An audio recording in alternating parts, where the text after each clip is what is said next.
अस्सलामुअलैकुम आदाब। और मैं हूं आपका दोस्त इरफान अहमद और आप देख रहे हैं आपके इस्लामिक चैनल ओरिजिनल मुस्लिम को ज़रूर सब्सक्राइब करें। मोहतरम दोस्तों, क़यामत की एक बड़ी निशानी जिससे मुकाबला करने की ताकत किसी इंसान के पास नहीं होगी। ऐसी कौम जिसका क़यामत के करीब आने वाले वाक़यात में मिलता है याजूज और माजूज कि इस दुनिया में खुरूज का अंदाज़ा इस बात से लगाया जाता है दज्जाल, जो कि क़यामत की बड़ी निशानियों में से एक है, मगर इसका तस्करा कहीं भी नहीं मिलता है। मगर याजूज और माजूज का तस्करा कुरान पाक में तफसीलन मौजूद है।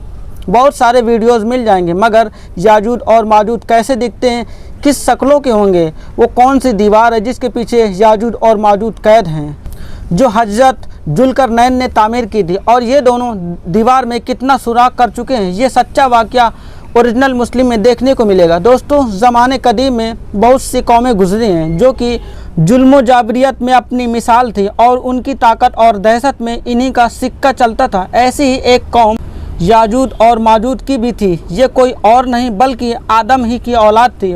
बाज़ मुफ़क्किरीन के मुताबिक ये कौम हज़रत नूह अलैहिस्सलाम और आपकी औलाद में से हैं। हज़रत नूह अलैहिस्सलाम के 3 बेटे थे, जिनमें से एक का नाम यासिफ था।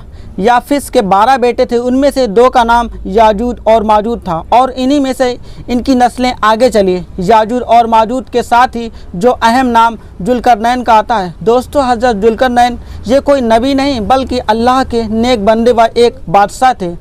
बहादुर व ताकतवर होने के वास्ते दुनिया भर के हुक्मरान इन्हें सलाम करते थे। हज़रत जुल्करनैन के भाई हज़रत खिजर अलैहिस्सलाम इनके वज़ीर थे। हज़रत जुल्करनैन ज़्यादातर सफ़र में मुब्तला थे। इसी दौरान वे एक ऐसी सल्तनत में पहुँचे जहाँ तुर्क आबाद थे। ये सल्तनत आर्मेनिया एंड अज़रबैजान के सरहद के पास मौजूद थी। 2 बड़े पहाड़ों के बीच एक कौम आबाद थी जो तुर्कों का कत्लेआम करती थी, हर तरह की बुराइयों से मशहूर थी, और इसी ताकत पर भी और इतनी ताकतवर थी कि इससे जीत पाना किसी के बस की बात नहीं थी। इसका जिक्र कुरान पाक में सूरह कैफ में माजूज और याजूज व जुल्करनैन के हालात में फरमाया गया है कि जब वो अपनी शुमाली मुहिम के दौरान पहाड़ों के दरमियान पहुँचे तो वहाँ उसे एक ऐसी कौम मिली जिसका ज़बान समझ में नहीं आती थी। लेकिन जब तर्जुमा किया गया तो उन्होंने कहा कि याजूज और माजूज इस मुल्क में बड़े फसादी हैं, लोग बहुत परेशान हो चुके हैं, और क्या हम खर्च के लिए इंतज़ाम करें? क्या आप हमारे और उनके बीच एक बड़ी दीवार खड़ी कर दें?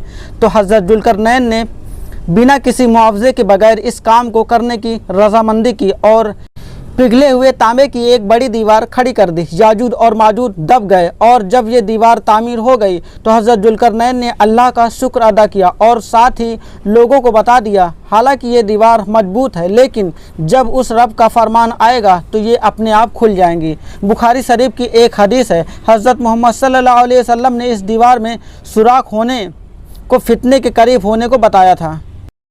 एक और हदीस में आया है कि याजूज और माजूज हर रोज़ इस दीवार को तोड़ते हैं और कल के लिए छोड़ देते हैं। फिर जब अल्लाह का फरमान आएगा फिर वो कहेंगे कि कल हम इस दीवार को तोड़ देंगे, और दूसरे दिन वो कामयाब भी हो जाएंगे। जब ये आज़ाद हो जाएंगे तो तबाही मचाएंगे और इनका पहला गिरोह बहरे तिब्रिया तक पहुँचेगा और ये पूरे झील का पानी पी जाएंगे। इसी तरह जब आखिरी गिरोह पहुंचेगा तो ये कहेगा कि यहाँ कभी पानी हुआ करता था। फिर ये कौम हर तरफ फसाद बर्पा कर देगी। एक वक्त ऐसा भी आएगा कि पूरी ज़मीन इनके कब्ज़े में हो जाएगी। जब ये कौम यरूशलेम के पहाड़ में पहुंचेगी तो कहेगी कि अब तमाम ज़मीन पर हमारा कब्ज़ा है, और आसमान की तरफ तीर बरसाना शुरू कर देगी, और वो तीर खून से लथपथ वापस लौटेंगे। नबी करीम सल्लल्लाहु अलैहि वसल्लम ने हुलिया बताया कि इनके कद छोटे होंगे, चेहरे चौड़े चौड़े होंगे, आंखें छोटी होंगी। तब हज़रत ईसा अलैहिस्सलाम को अल्लाह रब्बुल इज़्ज़त इरशाद फरमाएगा कि तुम मोमिनों और मुसलमानों को तूर की तरफ इकट्ठा कर लो। याजूज और माजूज का मुकाबला किसी के बस की बात नहीं है। हज़रत ईसा अलैहिस्सलाम और उनके साथी इस वक्त ऐसी जगह पे होंगे जहाँ ग़िज़ा की सख्त किल्लत होगी। फिर लोग दरख्वास्त करेंगे, हज़रत ईसा अलैहिस्सलाम अल्लाह से दुआ करेंगे, तब अल्लाह ताला उनके कानों व गर्दनों में कीड़े पैदा फरमाएगा।